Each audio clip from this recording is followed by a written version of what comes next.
दोस्तों, आपका स्वागत है हमारे YouTube चैनल पर। देखिए, ये बात हम सभी जानते हैं कि ब्रह्मांड में जीवन पैदा करने वाली वस्तुएं हर जगह बिखरी पड़ी हैं। आपने बारिश के मौसम में देखा होगा कैसे नित नए और अनोखे जीव अचानक से उत्पन्न हो जाते हैं। ब्रह्मांड जीवन पैदा करने की असीमित ऊर्जा के साथ ही बना है। फिर क्यों हम पृथ्वी के अलावा कहीं और जीवन आज तक नहीं खोज पाए? दोस्तों, ये बात हम सभी जानते हैं कि ब्रह्मांड की विशालता के सामने हमारी पृथ्वी का आकार एक धूल के कण के समान है, तो ब्रह्मांड की सारी जीवन रूपी ऊर्जा इस छोटे कण में तो निश्चित तौर पर नहीं समा सकती। जाहिर है, हमारे ब्रह्मांड में करोड़ों अरबों ग्रहों पर जीवन मौजूद होगा। ब्रह्मांड में हर क्षण जीवन पनपता है और हर क्षण नष्ट भी होता है, और जीवन एक जगह से दूसरी जगह यात्रा भी करता है। कुछ वैज्ञानिकों का दावा है कि पृथ्वी पर जीवन मंगल ग्रह से यात्रा करके आया है। हालांकि यह दावा कितना सच्चा है हमें नहीं पता, लेकिन क्या कभी मंगल ग्रह पर भी जीवन था? यदि था तो मंगल ग्रह का जीवन नष्ट कब हुआ और कैसे हुआ? ये एक बहुत बड़ा सवाल है। दोस्तों, आज की वीडियो में आप जानेंगे वो कौन सी परिस्थितियां रही होंगी जिन्होंने पृथ्वी को जीवनदायिनी तो मंगल को एक बंजर ग्रह बना दिया। दोस्तों, सभी ग्रह अपने तारे से ही जन्म लेते हैं। हमारे सौर मंडल के सभी ग्रह भी हमारे सूर्य से ही जन्मे हैं, क्योंकि सूर्य बेहद ही गर्म पिंड है। अतः इससे जन्मे सभी ग्रह भी बेहद ही गर्म रहे होंगे। लेकिन ग्रहों के पास खुद से गर्मी पैदा करने का कोई जरिया नहीं था, इसलिए ग्रहों ने ठंडा होना शुरू कर दिया। ग्रहों के ठंडा होने की प्रक्रिया करोड़ों साल तक चलती रही, क्योंकि मंगल ग्रह पृथ्वी की तुलना में छोटा है और सूर्य से इसकी दूरी भी पृथ्वी के मुकाबले कई गुना अधिक है। इसीलिए मंगल ग्रह पर पृथ्वी से करोड़ों साल पहले ही आदर्श तापमान बन गया होगा। यानी अपने जन्म के करीब 30 करोड़ साल बाद भी हमारी पृथ्वी एक भट्टी के समान तप रही थी। लेकिन मंगल ग्रह पर उस समय अच्छा तापमान होने के कारण स्वच्छ पानी के सागर बहने लगे थे। अतीत में मंगल ग्रह पर भारी मात्रा में पानी बहने के सबूत हमारे खोजी यानों द्वारा भी ढूंढे गए हैं। मंगल के इन्हीं महासागरों में सूक्ष्म बैक्टीरिया जन्म लेने लगे। किसी भी ग्रह पर जीवन की शुरुआत बैक्टीरिया के रूप में ही होती है।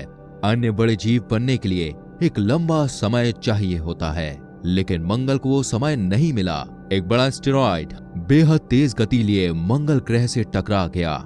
इस एस्टेरॉयड की टक्कर से हजारों परमाणु बमों के समान ऊर्जा निकली और मंगल ग्रह का उत्तरी हिस्सा लगभग खत्म हो गया।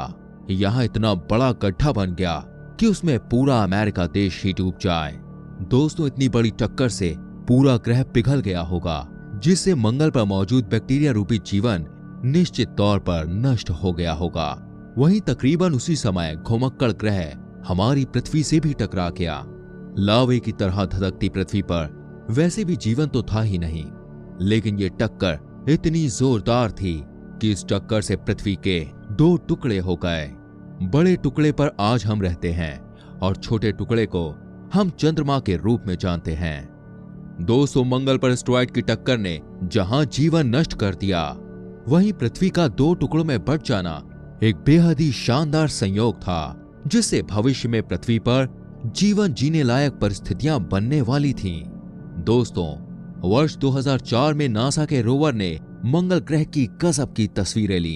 इन तस्वीरों में गोल पत्थर थे जो हजारों सालों तक पानी बहने के कारण बनते हैं। साथ ही काफी सारी दरारें और नदी स्वरूप संरचनाएं भी इन तस्वीरों में दिखाई पड़ती है, जिससे वैज्ञानिक इस निष्कर्ष पर पहुंचे कि इस एस्टेरॉयड की टक्कर के बावजूद भी मंगल की धरती के अंदर तरल रूप में पानी मौजूद रहा होगा, जो ज्वालामुखियों के फटने के कारण भाप की अवस्था में बाहर निकला होगा।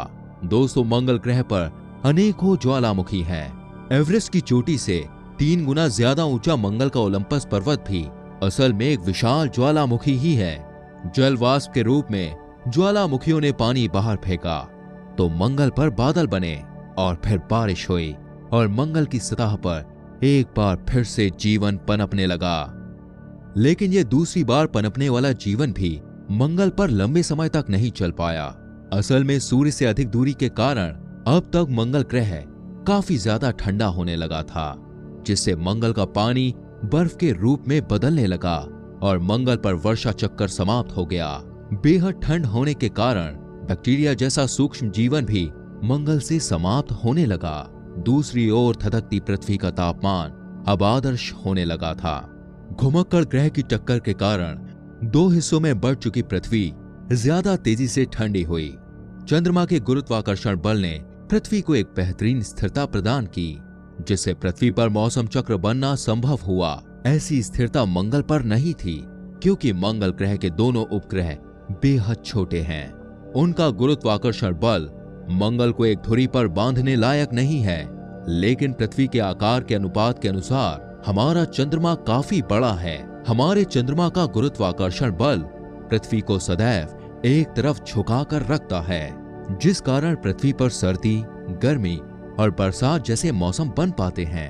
हमारा मंगल ग्रह की तुलना में सूर्य के ज्यादा नजदीक था, इसीलिए यह मंगल ग्रह की तरह जमा नहीं, बल्कि एक निश्चित बिंदु तक जाकर पृथ्वी के तापमान का गिरना बंद हो गया, जिस कारण पृथ्वी पर जीवन मंगल ग्रह की तरह सिर्फ बैक्टीरिया तक सीमित नहीं रहा, बल्कि यहाँ के समुद्रों में भांति भांति के जीव विकसित होने लगे। लेकिन जब पृथ्वी के पास ओजोन परत नहीं थी, जिस कारण कोई भी जीव समंदर से बाहर धरातल पर नहीं रह सकता था। सूर्य की खतरनाक अल्ट्रावायलेट किरणें धरती पर किसी जीव को पनपने का अवसर नहीं दे रही थी, किंतु आदर्श परिस्थितियां होने के कारण ही पृथ्वी पर बड़ी मात्रा में बैक्टीरिया का निर्माण हो चुका था। ये बैक्टीरिया सूर्य की गर्मी को ग्रहण करके उसे ऊर्जा में तब्दील करने लगे। इस अनोखे घटनाक्रम के जरिए बैक्टीरिया जीवन के लिए बेहद ही महत्वपूर्ण पदार्थ का निर्माण कर रहे थे। पृथ्वी पर मंगल ग्रह की तुलना में बेहद ही अधिक ऑक्सीजन बन चुकी थी। जब सूर्य की घातक अल्ट्रावायलेट किरणें सामान्य ऑक्सीजन यानी O2 के अंगों पर गिरने लगी, तो ऑक्सीजन के दोनों परमाणु ने अलग होकर O3 यानी ओजोन परत को जन्म दिया। पृथ्वी के चारों ओर ओजोन की एक मोटी परत जम गई। पृथ्वी का ये कवच सूर्य से निकलने वाले घातक अल्ट्रावायलेट किरणों को सोखने लगा, जिस कारण पृथ्वी का वातावरण बेहतरीन हो गया और अब पृथ्वी पर जीवन ने समंदर से आगे बढ़कर धरती का रुख कर लिया। अब तक हमारी धरती ने जीवन पनपने की परिस्थितियों के मामले में मंगल को बहुत पीछे छोड़ दिया था। मंगल पर आधा अधूरा जन जीवन समाप्त हो चुका था, लेकिन हमारी धरती पर अब विशाल डायनासोर्स जैसे जटिल जीव पनप चुके थे। लेकिन जीवन की राह आसान नहीं होती। जहां जीवन होता है वहां मृत्यु भी होती है। 16 करोड़ सालों तक पृथ्वी पर राज करने वाले डायनासोर्स की जीवन लीला भी एक उल्कापिंड गिरने से समाप्त हो गई। सिर्फ 10 किलोमीटर बड़े इस उल्कापिंड ने पूरी दुनिया में तबाही मचा डाली थी। तापमान बेहद ही अधिक हो गया था। चट्टानों में मौजूद कार्बन डाइऑक्साइड भाप बनकर आसमान में फैल गई, जिस कारण सैकड़ों सालों तक हमारी पृथ्वी पर तेजाब की बारिश चलती रही। धरती को नर्क बना देने वाली एक घटना आज से करीब 6.5 करोड़ साल पहले हुई थी, लेकिन ये घटना हम इंसानों के लिए वरदान साबित हुई। अगर डायनासोर्स नष्ट नहीं होते तो आज हम यहाँ नहीं होते। डायनासोर्स के नष्ट होने के कारण ही स्तनधारी जीवों की प्रजाति को आगे बढ़ने का अवसर मिला। इन जीवों की संख्या में तेजी से बढ़ोतरी होनी शुरू हुई और पीढ़ी दर पीढ़ी इनमें बदलाव आते रहे। करीब 6 करोड़ सालों तक चले इस बदलाव के कारण ही इंसानों जैसी बुद्धिमान प्रजाति ने जन्म लिया। डायनासोर अपनी ताकत के दम पर पृथ्वी पर राज करते थे, लेकिन अब जीवन परिवर्तन ले चुका था। हम इंसानों ने अपनी ताकत के दम पर नहीं, बल्कि अपनी बुद्धिमानी के दम पर पृथ्वी पर राज किया। पृथ्वी पर मौजूद हर संसाधन को हमने इस्तेमाल करना सीखा और आज हम इतनी तरक्की कर चुके हैं कि धरती के किसी भी प्राणी का पलक झपकते ही खात्मा कर सकते हैं। दोस्तों, जीवन की संरचना बेहद जटिल है। जीवन ऐसे ही ग्रहों पर विकसित हो सकता है जहां पर परिस्थिति आदर्श हो, जहां तापमान इतना आदर्श हो कि तरल अवस्था में रह सके, जहां हमारे चंद्रमा जैसा एक बड़ा उपग्रह भी है जो अपने ग्रह को बिल्कुल स्थिर रखे है, जहां ओजोन लेयर भी हो जो सूरज की हानिकारक किरणों से जीवन को बचाए रखे, और जिस ग्रह की अपनी चुंबकीय शक्ति भी हो ताकि शोर तूफान से जीवन संरक्षित रह सके। बेशक यह ब्रह्मांड अरबों खरबों ग्रहों से भरा हुआ है, लेकिन पृथ्वी जैसी आदर्श परिस्थितियां बेहद ही कम ग्रहों पर होंगी, लेकिन होंगी जरूर। ऐसे अनेक ग्रह होंगे जहां एलियंस राज करते हैं, ठीक वैसे ही जैसे अपनी पृथ्वी पर हम इंसान राज करते हैं। और जब तक ये आदर्श परिस्थितियां रहेंगी, तब तक हम इंसान पृथ्वी पर राज करते ही रहेंगे। लेकिन बड़ा सवाल यह है कि ये आदर्श परिस्थितियां कब तक रहेंगी। दोस्तों, धरती पर इंसान सिर्फ 2 लाख सालों से ही है, जबकि धरती पर जीवन अरबों सालों से है। इन अरबों सालों में हजारों मुसीबतों का सामना पृथ्वी ने किया है। अनेकों बार जीवन नष्ट भी हुआ है, लेकिन फिर नया जीवन जन्म लेता है। जीवन हालातों के हिसाब से खुद को बदल लेता है। अगर आज कोई विध्वंसकारी घटना पृथ्वी पर घटती है तो हम इंसान पृथ्वी से नष्ट हो जाएंगे। लेकिन जीवन को उपजाने वाली आदर्श परिस्थितियां पृथ्वी से स्थायी रूप से समाप्त नहीं होगी। जीवन फिर से नए रूप में उपजेगा। जिस तरह से आज हम इंसानों का पृथ्वी पर राज है, फिर किसी अन्य जीव का पृथ्वी पर राज होगा। लेकिन दोस्तों, जीवन और मृत्यु एक साथ ही चलते हैं। एक दिन हमारी धरती और इस धरती के जीवन का पूर्णतः अंत भी अवश्य होगा, और इसकी वजह बनेगा हमारा सूर्य। हमारी पृथ्वी सूर्य से जन्मी है और एक दिन इसके अंत का कारण भी सूर्य ही होगा। हमारा सूर्य ऊर्जा का भंडार है, और जैसे जैसे सूर्य का ईंधन खत्म हो रहा है, वैसे वैसे सूर्य का आकार भी बढ़ता जा रहा है। अंदाजन 2 अरबों सालों बाद सूर्य की रोशनी में 15% की बढ़ोतरी हो चुकी होगी, जिस कारण पृथ्वी बेहद ही गर्म हो जाएगी। सभी महासागर भाप बनकर उड़ जाएंगे, यानी तब पृथ्वी से जीवन पूरी तरह से समाप्त हो जाएगा।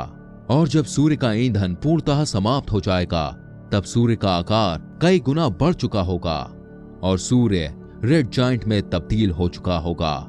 उस समय सूर्य का फैलाव हमारी पृथ्वी तक पहुंच जाएगा और हमारी पृथ्वी पिघलकर सूर्य में ही समा जाएगी। दोस्तों, वीडियो पूरा देखने के लिए आपका बहुत बहुत धन्यवाद। ऐसी ही रोमांचक वीडियोस को देखने के लिए हमारे YouTube चैनल मिस्टीरियस टीवी को जरूर सब्सक्राइब करें और साथ ही बेल आइकन प्रेस करें। वीडियो कैसी लगी कमेंट करके बताएं। मिलेंगे अगली वीडियो में, तब तक के लिए